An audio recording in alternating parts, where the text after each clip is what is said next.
Hi, and welcome back to Fabricmate Systems, where we teach you how to put fabric on the wall and ceilings. Today's tips and techniques are going to help you to get better at doing that. One of our topics today is going to be how to remove and change fabrics. That's often the question we get asked. Maybe it's gotten soiled, maybe damaged for some reason, or you're going to do a remodel. It could be a number of reasons why you need to change the fabric. So what we're going to do is a little tabletop demonstration first here in front of me, showing you several of the different methods that are used out there. Then we're going to hop onto the demonstration panel on the wall back here and show you an actual function of that. So let me get started here.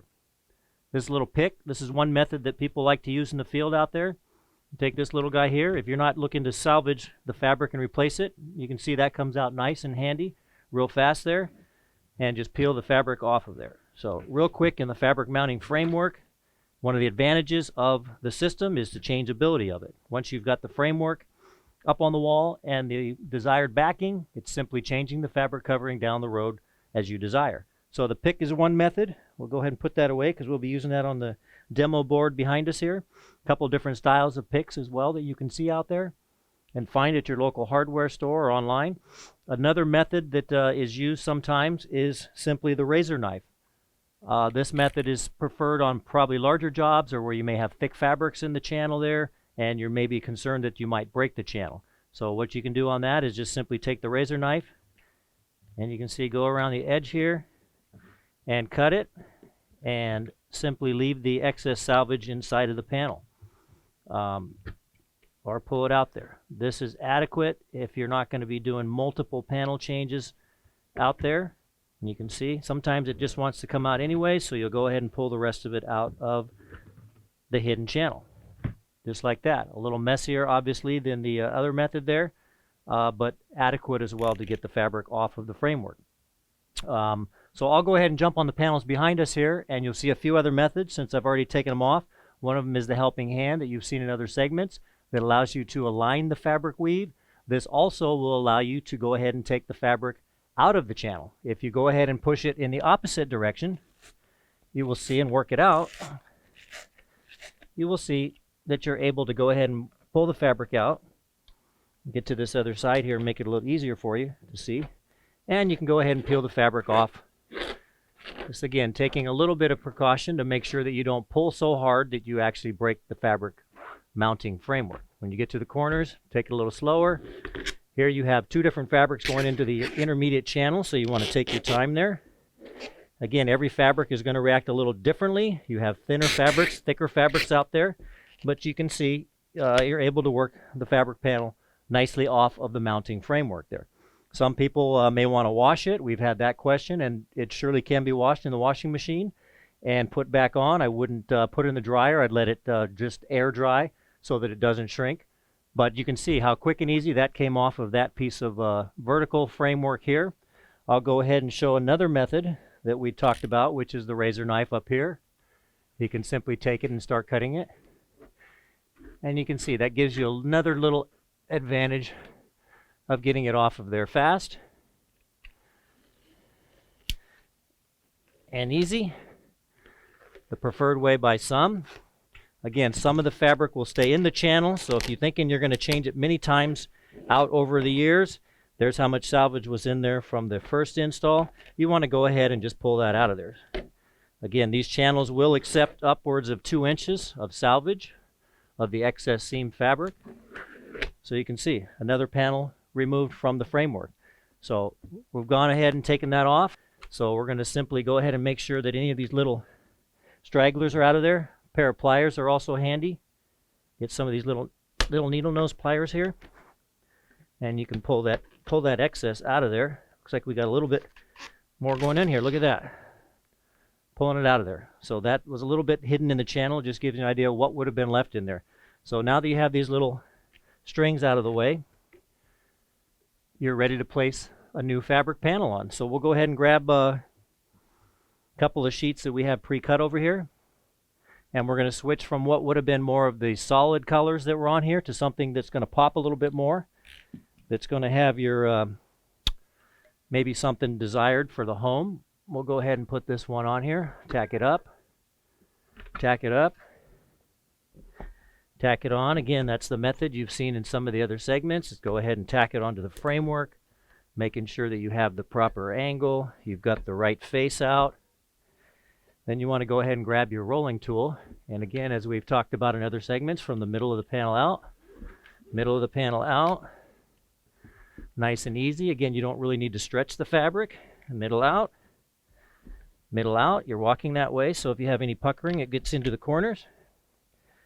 So now we'll go ahead and take a contractor 4-in-1 tool. Go ahead and tuck it into the corners here. You can see nice perfect 45 on that 4-in-1 tool. Now that you know you've had it completely defined into the panel there, it's time to break out the scissors. We recommend not breaking out the scissors until you have it completely refined.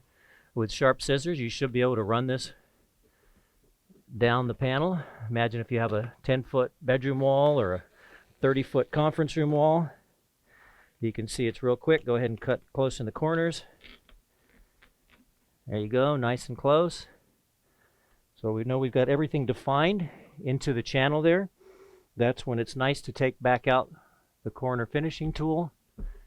And you can see how fast and easy that tucks it in. Switch over to the spade blade side there. And we like to say get it about 1.5 to 2 inches from the corner before you break out the rolling tool. So now the rest is pretty easy. Again, you're just taking and rolling it. You don't have to worry about going middle out now because you already have it seated, but it's still a good practice. You can see you're generally taking and moving the tool a little bit back and forth or twisting it. That little motion will suck the fabric right in there. You can see right there, fast and easy, how quick one panel was changed out. Now we'll go ahead and grab another sheet of fabric to put up on the wall. And this has a pattern on it. So for those that have done fabric work or quilting or sewing, you know a pattern repeat is on these things. And I'm not going to actually take too much time to match the pattern repeat up on this, but you would normally offset, depending on how far the pattern repeat is, you would offset it and line that up on the opposing panel. So this time I'm actually going to do the corners first. So I got those seated in there, and I'm going to go back and roll it with my hand here. It's a little different method that some use. You can see you don't need to stretch the fabric. It actually rolls in nicely on its own. You can see it's actually pulling in the fabric on the opposing side even, so it gives it a nice tight stretch on here. Going back over here again, and it's important to remember to leave this little flap on. This little flap is your insurance flap. If you need to pull it out, reposition the panel down the road in case there's something that you don't like with it. So I'm going to go back again and double check to make sure that these corners are all the way in there, which is real important.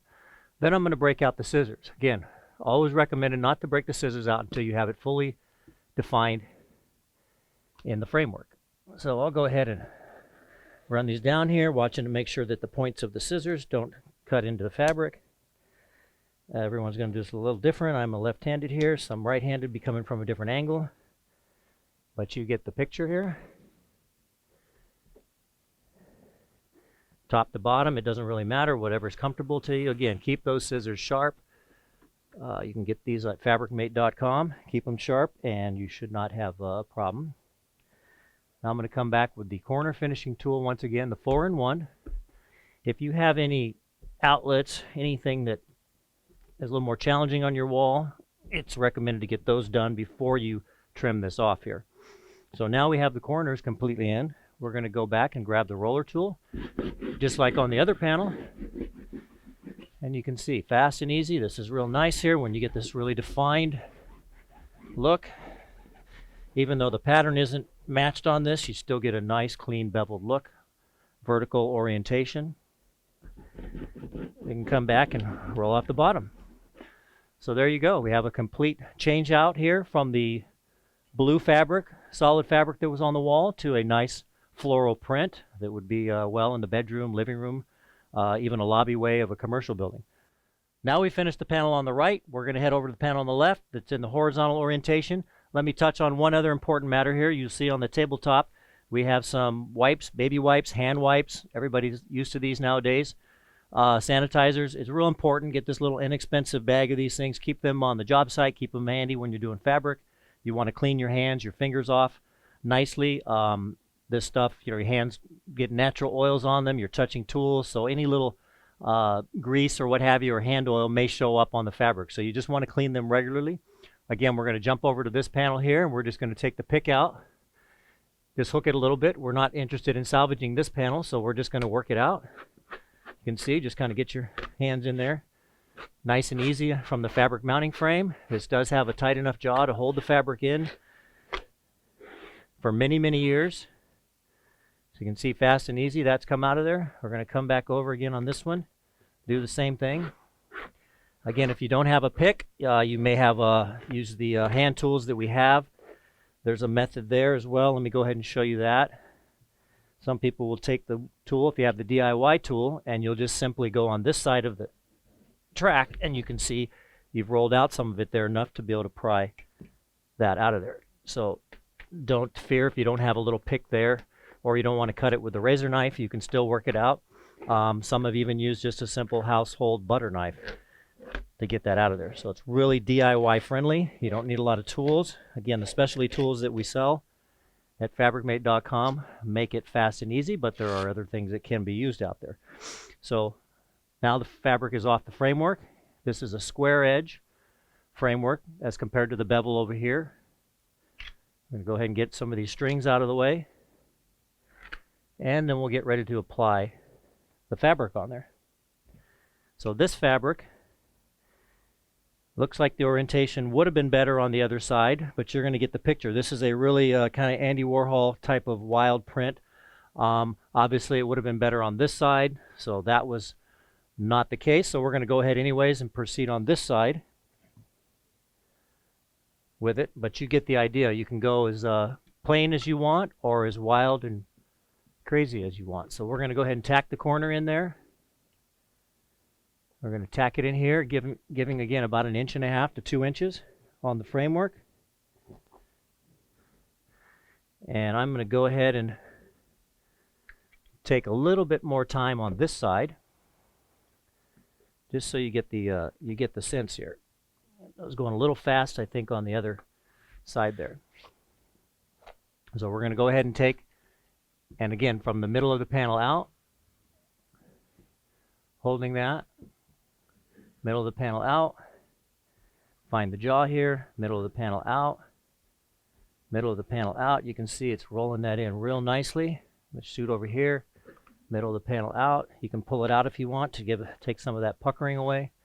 We'll come back over here, and again, it doesn't really matter if the tool is handled this way or this way. It's personal preference. If you're up against the wall, of course, over here or the ceiling, then you're going to want it turned this way. So there we go. Now we know that we have it seated. We're going to come back to the corners. You pull those out a little bit. Tuck that in real nice. Make sure it's defined in there.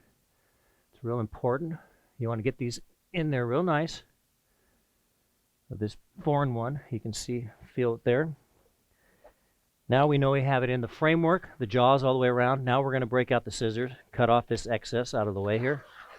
This is a heavier canvas fabric, so it does cut very nicely. Again, a lot of fabrics out there. It's recommended that you test this out.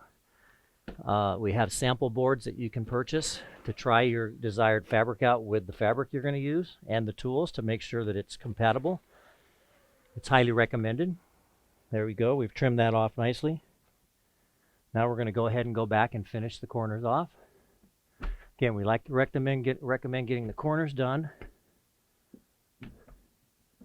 first, about 1 inch, 1.5 inches away. You can use the spade side here. You see that sucks that in real nicely. Getting it in there so you're not going too close with the roller tool. So now we have that tucked in, and the rest is like magic, as we say. You can see, fast and easy. Just roll it back and forth. I'll go a little slower for the viewer out there to see how much it just sucks it in. It's really, really a fast, easy way to apply fabric onto the wall.